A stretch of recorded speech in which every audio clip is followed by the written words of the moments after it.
Are you still losing hair despite trying everything?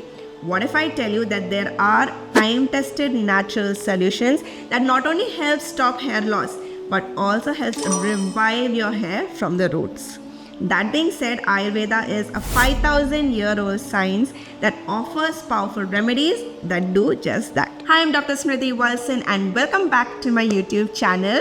So in today's video, I'll be diving into how Ayurveda treats alopecia, not just by applying oils or masks, but by correcting internal imbalances. Also, I'll be speaking about Ayurvedic herbs, therapies and diet tips that have helped many of my patients regrow their hair naturally. So the video is going to be pretty interesting. Don't forget to stick on until the very end, and without further ado, let's dive straight into the video. What is alopecia and what is Ayurveda's perspective? Now, alopecia can be areata, which is patchy hair loss, or androgenic, that is hereditary thinning, or telogen effluvium, that is mainly caused because of stress or hormonal imbalances. In Ayurveda, it is mainly caused because of the vitiation of pitta and vata dosha, thereby affecting the rakta and asti dhatu, that is the blood and bone marrow. And let's get on to the causes. It is mainly caused because of excessive heat, poor digestion, stress and hormonal factors, and last but not the least, because of nutrient deficiency. In Ayurveda, it is pretty simple. We mainly focus on treating the root cause. Let's get on to Ayurvedic medicines for alopecia. Now, there are many medicines mentioned in the classical text of Ayurveda, but I'm going to give you guys a brief description of few of the most recommended ones. We have Narasimha Rasayana, my favorite. I absolutely love it because it not only helps in hair regrowth, but it also helps strengthen the hair follicles. Then we have Saptamrita Loha and Navayasa Loha. This is rich in Lauha Bhasma, that is iron. So it not only helps improve the quality of the blood, but also improves oxygen supply to the scalp.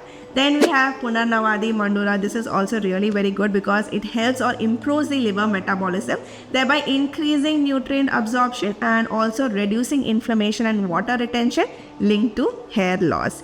Getting on to single herbs, now there are many herbs, but few of the most recommended ones are, we have Brahmi and Ashwagandha. Yeah, they are great. It not only helps calm the mind, but it also reduces cortisol, thereby reducing stress-related shedding. Then we have Triphala, which everyone knows. It not only helps in gut detox, but it also increases nutrient absorption, thereby improving the quality of hair and reducing hair fall. But these medicines are powerful and potent, so do not self-medicate until it has been recommended or prescribed by the physician. Most of the Ayurvedic classical formulations contain Lauha Bhasma, which is iron. Now, one thing to remember is iron deficiency causes hair loss. Why is iron so important? Iron is a major one which helps or it carries oxygen and nutrients to the hair roots. So if there is iron deficiency, your hair will not get much nutrients. That is why it leads to hair loss or thinning of the hair. And it is a main cause for alopecia and telogen effluvium. That is why if you see, most of the Ayurvedic formulations have iron as the main ingredient, because it not only helps improve the quality of the blood, but it also helps in natural hair growth. Let's get on to external remedies. Now, one thing to remember is external and internal care both go hand in hand. And I have made a detailed video on this as well. I will link it up on the screen. You guys can check it out. But just to give you guys a brief description, we have different oils like Bringaraj Tailam, Bringa Amlakadi Tailam, Neeli Bringadi Tailam. Then we have Induleka Tailam, Kalonji Tailam and much more. These are the best oils which I recommend. I'll link the products down in the description for you guys for reference. You can use any one of these oils and make sure that you have to oil your hair once or twice a week and not more than that. Apart from oiling your hair masks also plays a very important role for hair nourishment. Now, one mask which I absolutely love and recommend to all my patients is egg mask, and you have to use hair mask only once a week.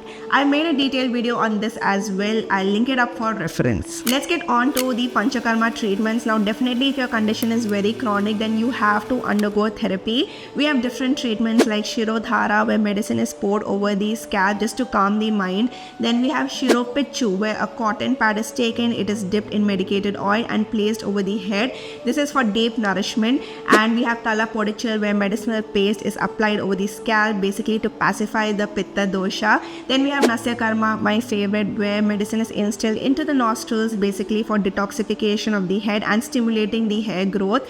And we also have a treatment called as Prachanna. So this is the surgical treatment. I have made a detailed video on this as well. I will link it up on the screen for you guys. You can check it out. So over here what we do is small incisions is made on the affected area, and this not only helps open up the pores but it boosts blood circulation and also unblocks the hair follicles.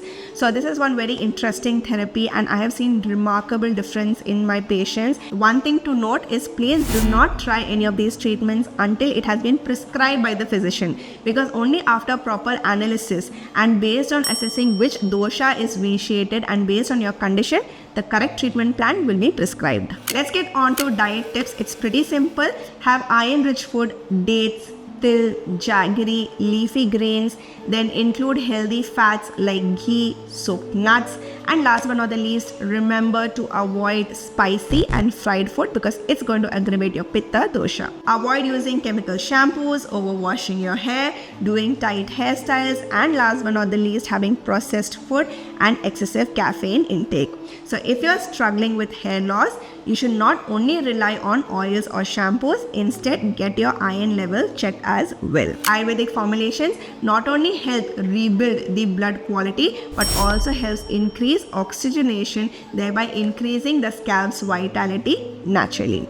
So one thing to remember is alopecia is not just a surface problem. It's a message from within. So you have to treat the root cause, be it stress or indigestion. With that, hair regrowth becomes natural and sustainable. With that, we have come to an end with this video. I hope this video was informational and useful. And if you guys like this, then please don't forget to like, share, subscribe, comment, regrow if you're going to try any of these remedies. And I want to see you guys very soon in my next video. Until then, stay tuned and thanks for watching. Bye guys.